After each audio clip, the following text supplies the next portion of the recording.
All right, we are live with the Combat Cast, and we are ready to talk about some combat sports action. But before we do, let's talk about that sponsor.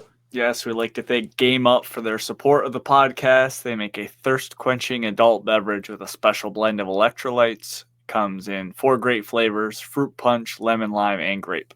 That's right. Only 110 calories, 2 guys, low carb. So enjoy yourself some Game Up. And Chevy, let's talk about what we got coming up in the next few weeks. All right, March 1st, UFC Fight Night, Kopp versus Almabayev. That's a 7 p.m. Apex card. And then March 8th, UFC 313, Pereira versus Ankalaev, 10 p.m. T-Mobile Center. And then March 15th, UFC Fight Night, Vettori versus Dolidis 2 from the Apex. I don't know why we needed to see that one again, but I'll watch it again. Yeah, why not? Why not? All right, let's get to this past weekend's UFC Fight Night and RoboCop Rodriguez versus Jared Kennier. Chevy, you went down for the count during these, unfortunately. So this will be just a quick recap. Let's get to this co-main event first. Cater versus, help me out with this guy's name, Youssef Zalal. Zalal, that's right, Youssef Zalal. Basically, Youssef Zalal was the better all-around, like, quicker fighter. He won the first 2 rounds, and then Cater, really to the urging of his corner, who's Faraz Zabi, George St. Pierre's old trainer. He's TriStar, yeah. Yeah, TriStar. He's with Cater now. He really urged him just to go for it. And Cater did really put it on that last round, enough to win that round, but unfortunately not enough to win the fight. So Youssef will continue to go up the rankings. He's putting some wins together, so good for him. I guess we'll see what's next for him. Right, he should crack the top 10 now for the first time. And this is 7 wins in a row for him. So, and he had that streak years ago. He's been with the UFC for a long time. That streak years ago where he had, I think, 3 losses and a draw and managed to not get cut. So, and then to come back and rattle off 7 wins in a row, one against Calvin Kattar, is very impressive. So shout out to you. It's interesting to see how these guys have come up here and, put these streaks together. I always says it says a lot about your mental toughness when you can go on those kind of losing streaks and then come back. For just sure. Want to remember something here because I want to give you your credit. Yep, that's what I thought. So, all right, main event: Kennier and Jared Kennier and Gregory Rodriguez, RoboCop. They're going at it. You called this one, man. All right, so RoboCop is coming out strong, haymakers, rocks Jared Kennier. Jared does get a takedown at one point, but really can't do much with it. But then RoboCop starting to tire already, round 2, right? But he's dangerous. Jared Kennier definitely won round 2. Round 3, a little more competitive, back and forth. RoboCop coming back. He's explosive, still got it. But round 4, as the fight was going on, Rodriguez was getting tired. He kept letting those hands go down a little bit too much. And Jared Kennier might be 41, 42 years old here, but he's still in the game. He's still got that power. And bam, he knocked out Gregory Rodriguez. So good for him to get back in the winner's circle. Yeah, the way I heard it, Rodriguez is just a little stiff too. And like I said last week, he puts so much power into all of his shots. So yeah, to tire out, we hadn't seen him go to that 4th or 5th round. Good on good vet move from Cannonier. Still, power's the last thing to leave, they say. Yeah. So he's definitely still got that. And I mean, at his athleticism, he still looks like he has all the athleticism. So at 42, he's just and he knows how to weather the storm. Yeah, absolutely, for sure. So I don't know what you do next with him though. He mentioned he's lost to like all the guys above him. Right. We have seen him at light heavyweight and heavyweight, so maybe he could venture up to light heavyweight again. It's a pretty thin division up there, so maybe just take a fight up there and see what's going on. And I don't know. I don't know how many more he's got left, but he's still a top tier guy. So he could do other stuff too if he didn't want to be in the UFC. I'm sure he could make some money, But I think he wants to be a UFC fighter, so we'll see where Yeah. he goes from here. Maybe light heavyweight would be the way to go at this point in his career. You know?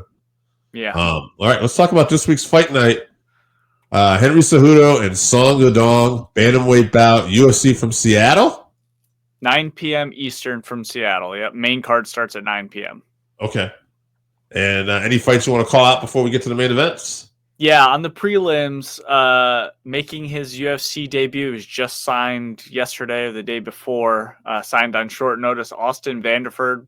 We all know him as Paige Van Zandt's husband. Yes. But he is a great fighter. He fought in Bellator, fought in LFA. I think he had a bare knuckle fight. I think we talked about maybe one bare knuckle fight, but he's fighting Nikolai Vertikinov, or something like that.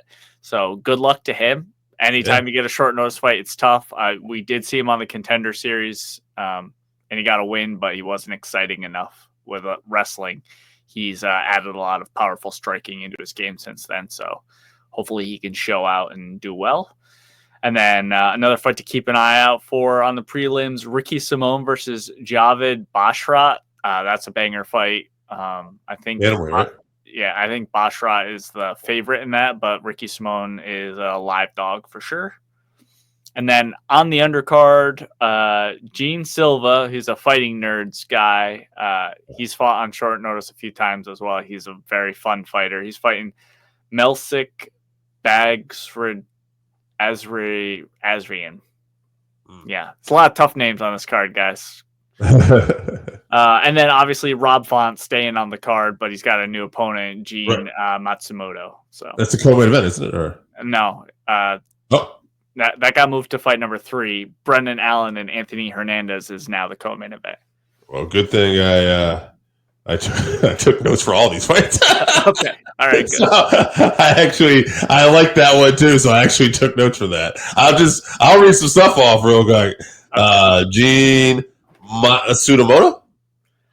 Matsumoto. Yep. Yeah, Matsumoto. 16-0, 2-0 in the UFC, 3 KOs, 6 subs, 7 decisions. Rob Font, 21-8, 9 KOs, 4 subs, 8 decisions. Been a top bantamweight for a while. Coming off a big victory here, back in the winner's circle. He's you think he's too much for at this point? I don't know. I haven't actually seen Matsumoto fight, so I don't know who his wins are against. Records are important, but strength of schedule records is very important. So Rob Font is a very tough guy. He's probably tougher than any guy that Gene's ever without fought. Even knowing everything. I would just put my money on Font right now, just based off of strength of schedule. But great opportunity for Matsumoto there. Yeah. All right, let's get to this co-main event then. All right, Brendan Allen versus Anthony Fluffy Hernandez. Anthony Fluffy Hernandez, 13-2-1, 3 KOs, 8 subs, 2 decisions. He's won 6 in a row. 5 of those last 6 were finishes. He's a 3-time Performance of the Night award winner. He's had most significant ground strikes landed in a UFC middleweight bout before. Oh, really? Too. Yeah, against Michelle Pichera. So. Yeah. Okay. Yeah. I forgot about that fight. Yeah, that's a fun fight. Brendan Allen, 24-6, 5 KOs, 14 subs, 5 decisions. He's won 7 out of his last 8 until he ran into Nazadine Imavov, who's been beating up everybody. So no shame in that. Performance of the night 3 times.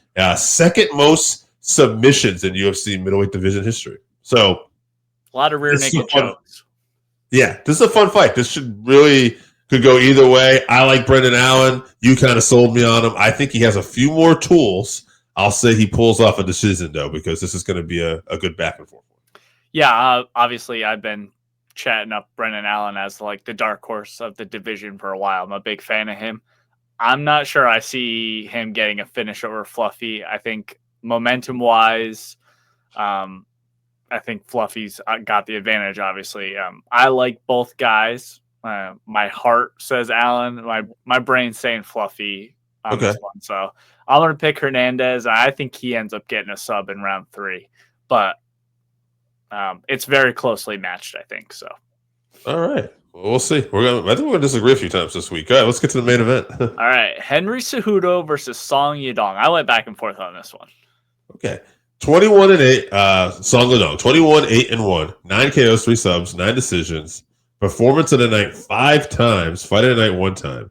Cejudo, 16-4, 8 KOs, 8 decisions. He's a former bantamweight champion. He's a former flyweight champion. He's had fight of the night. He's had performance of the night 3 times.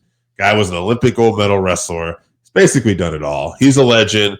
The big thing to me is he's coming off 2 losses after being out for a while, although look competitive in that. If Cejudo had been consistently fighting, I would say he's going to win this handedly just based off his wrestling. The fact that he hasn't fought in a while, look, he's one of the all-time greats. He'll probably find a way to win. But my money, for whatever reason, I feel like it's Song Yadong. I feel like he's going to get out of those rounds. He's going to find a way to get past the wrestling. I say he's going to use some of that power, and I think he's going to find a way to do what a lot of people, I'm trying to think. Like, I think he's going to TKO Cejudo. So I think he'll find a way. Round 3. That's my guess. Okay, yeah. Henry has certainly been less active, but he obviously has the better resume. Wins over Sergio Pettis, DJ, which I didn't think you won that, but you win over DJ, win over TJ, win over Dominic Cruz. But like you said, been a tough go the last 2 outings. He's only fought once a year, and those after that long layoff he had, and both times were losses. He's 38 now. It's a lighter weight class. So Song is explosive, and he's been learning wrestling, like taking to wrestling very well. So I think the smart money is on Song. And at this point, I don't know. Cejudo's always been an outlier, though, so it's very hard to just count him out with stats and everything. But I think I'm gonna pick Song by decision. I think Henry's still gonna be tough enough to stay in there. I think he'll always kind of be able to stay in there. That's possibly he's gonna get to be one of those people that hangs around a little too long. I was looking at his record because I was curious, because I was going to say I don't know if he's ever been finished. He was finished once. It was first time he lost in the UFC to Mighty Mouse. It was TKO, knees to the body. Yeah, that was brutal. We watched that one at our old stopping grounds, Arugas, because he wasn't ready for that at that time. Yeah, that was a different level of what he was. That was like fight number 7 or something in his career too. Yeah, so he became a better fighter after that. Much better. Yeah. Yeah. So, but all right. So good little fun group of fights here this weekend on this week's Fight Night. I think this should be fun. Before we get out of here, let's tell me what we got coming up one more time.